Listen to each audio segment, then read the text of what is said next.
Welcome to Bibleography, Judges chapter 1, verses 1 through 36. Music by Keys of Moon, generously donated by freestockmusic.com. Read by Kelly McClinton.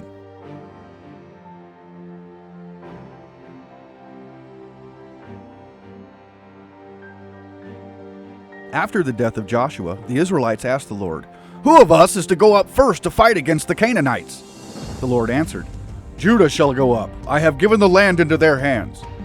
The men of Judah then said to the Simeonites, their fellow Israelites, "Come up with us into the territory allotted to us to fight against the Canaanites. We in turn will go with you into yours." So the Simeonites went with them. When Judah attacked, the Lord gave the Canaanites and Perizzites into their hands, and they struck down 10,000 men at Bezek. It was there that they found Adonai-Bezek and fought against him, putting to rout the Canaanites and Perizzites. Adonai-Bezek fled, but they chased him and caught him and cut off his thumbs and big toes. Then Adonai-Bezek said, 70 kings with their thumbs and big toes cut off have picked up scraps under my table. Now God has paid me back for what I did to them." They brought him to Jerusalem, and he died there. The men of Judah attacked Jerusalem also and took it. They put the city to the sword and set it on fire. After that, Judah went down to fight against the Canaanites living in the hill country, the Negev, and the western foothills. They advanced against the Canaanites living in Hebron, formerly called Kiriath Arba, and defeated Sheshai, Ahiman, and Talmai. From there they advanced against the people living in Debir, formerly called Kiriath Sefer, and Caleb said, "I will give my daughter Achsah in marriage to the man who attacks and captures Kiriath Sefer." Othniel, son of Kenaz, Caleb's younger brother, took it, so Caleb gave his daughter Achsah to him in marriage. One day when she came to Othniel, she urged him to ask her father for a field. When she got off her donkey, Caleb asked her, "What can I do for you?" She replied, "Do me a special favor. Since you have given me land in the Negev, give me also springs of water." So Caleb gave her the upper and lower springs. The descendants of Moses' father-in-law, the Kenite, went up from the city of palms with the people of Judah to live among the inhabitants of the desert of Judah in the Negev near Arad.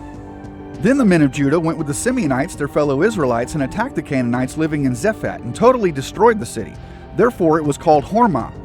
Judah also took Gaza, Ashkelon, and Ekron, each city with its territory. The Lord was with the men of Judah. They took possession of the hill country, but they were unable to drive the people from the plains, because they had chariots fitted with iron.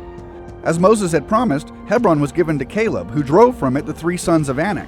The Benjamites, however, did not drive out the Jebusites who were living in Jerusalem.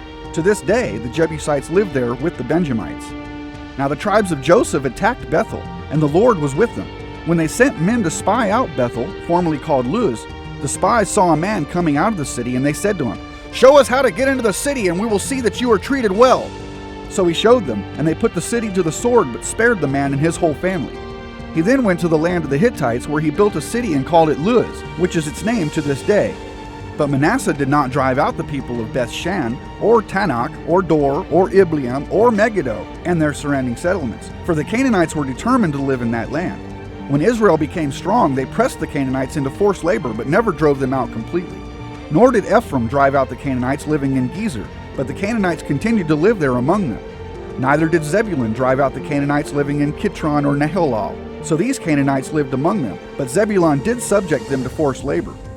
Nor did Asher drive out those living in Akko or Sidon or Alab or Achzib or Helba or Aphek or Rehob. The Asherites lived among the Canaanite inhabitants of the land because they did not drive them out. Neither did Naphtali drive out those living in Beth-Shemesh or Beth-Anath, but the Naphtalites too lived among the Canaanite inhabitants of the land, and those living in Beth-Shemesh and Beth-Anath became forced laborers for them. The Amorites confined the Danites to the hill country, not allowing them to come down into the plain. And the Amorites were determined also to hold out in Mount Heres, Aijalon, and Shalbim. But when the power of the tribes of Joseph increased, they too were pressed into forced labor. The boundary of the Amorites was from Scorpion Pass to Selah and beyond.